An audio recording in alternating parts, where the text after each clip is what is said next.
Welcome to your Daily Dose. My name is Robert. It's my pal Susan. And what we do here is we make up whatever we need to by having a conversation where we listen really well to each other. And we've been doing this for almost 300 episodes, and I'm proud of that. And thank you for saying yes to this weird concept.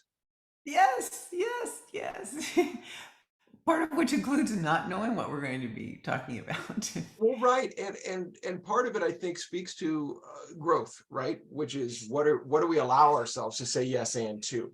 And something that came to my mind when I was thinking about growth just now was your growth, because this weekend you've gone from in 3 years, less than 3 years, not knowing really anything about improv, not thinking it was a necessary part of your life for any reason whatsoever, to where now you're going to be leading a group of over 100 people through a 10-minute workshop at a major event in San Antonio.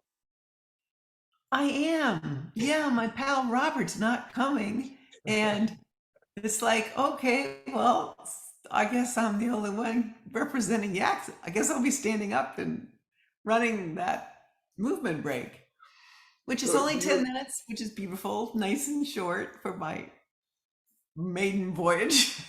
you remember the movie Hoosiers? Yes. Gene What, Hackman, one of my what? favorite.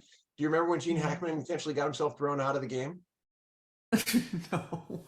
Remind So, me. so Dennis Hopper would have to step up to be the coach. Oh, I Now, I'm should not watch that calling you an again. old drunk. Don't think that.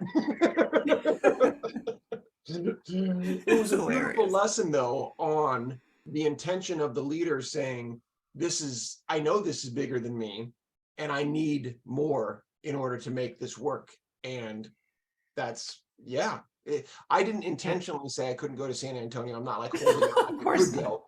What Of I'm course saying not. is that you are fully capable and ready to do this. Well, it's so interesting because as Yax has evolved and we have all these ideas about how to grow it, nationally, if not beyond, I overtly, directly, claimed my place, not as a teacher or a trainer or a person running classes. We have such a nice partnership and work in so many different ways, exchanging ideas and energy and figuring, just having somebody to bounce things off of. That's how I see myself. And it's like, I'm really excited that you're going to go train other trainers. It's like other trainers. That would be not me. And all of a sudden, it's like, oh, I've done this enough. I could probably pull off these three games. And that's all it takes is a foothold. It's like, instead of trying to see the whole thing, I think of that perspective wise. We've talked about a lot via the run, right? That, 26 miles seemed kind of ridiculous. And by the time I went to do it, it really wasn't that bad because I'd taken all the footsteps to train my way up. On my run this morning, I was thinking about one of our go-to phrases that we have, our power phrases. We talk about trust the unknown. And it's a popular one. When we've tested it, that one usually tests out in the top 3, right? People gravitate toward trust the unknown. And as I was thinking about it today on my run, I said, there's a missing piece of it tonight, and it'll come up when I bring it to the class, which is trust the unknown by training for the unknown. Because Absolutely, Robert. Yeah.